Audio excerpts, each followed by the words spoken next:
अरे, आप यहाँ हैं?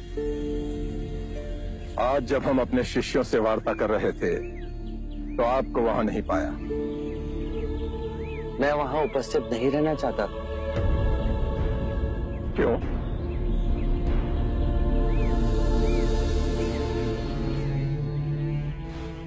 आप अपने शिष्यों को संबोधित कर रहे थे। यदि स्वाभाविक कोई प्रश्न मेरे मन में जागता तो आपके शिष्यों के सामने उसे पूछना आपको दुविधा में डाल सकता था। परंतु यहाँ तो एकांत है। अब हम वार्ता कर सकते हैं। कृपा करें, आप दुख के संबंध में कुछ कह रहे थे। क्या आप ये मानते हैं कि दुख सत्य है? क्या आप ये भी मानते हैं कि दुख के कारण भी है? हाँ। यदि कारण है तो दुख तो रहेगा, और यदि कारण ही समाप्त हो जाए तो दुख भी लुप्त हो जाएगा। जैसे सूर्य के प्रकाश से अंधेरा। आप सुनी सुनाई बातें नहीं कहते, अपने गहन अनुभव के आधार पर कहते हैं। आप धर्म और सिद्धांत की नहीं, देखी हुई बातें कहते हैं।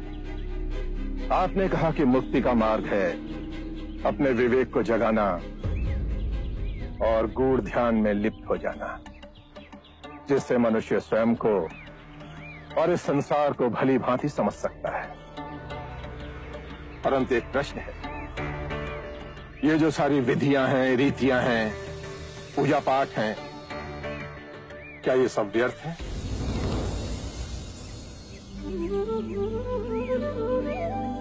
यदि कोई व्यक्ति इस नदी के दूसरे किनारे पर जाना चाहे तो वो क्या करे? यदि जल गहरा नहीं है तो वो चलकर जा सकता है, और यदि जल गहरा है तो वो नाव की सहायता से जा सकता है या स्वयं तैरकर जा सकता है।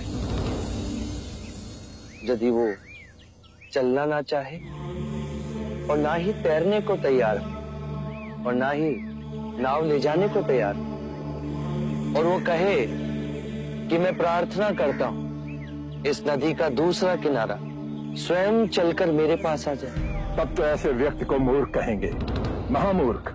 इसी प्रकार यदि व्यक्ति अज्ञान और भ्रांति को अपने विवेक से मिटाएगा नहीं तो परम आनंद और मुक्ति के दूसरे छोर पे कैसे पहुंच पाएगा?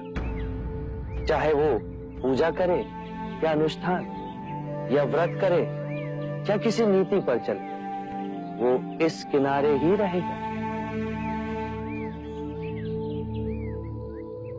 हमने सारे शास्त्रों को पढ़ा, उन पर व्याख्या की, परंतु जीवन के इतने जटिल सत्य को इतनी सरलता से किसी ने नहीं समझाया, किसी ने नहीं समझाया।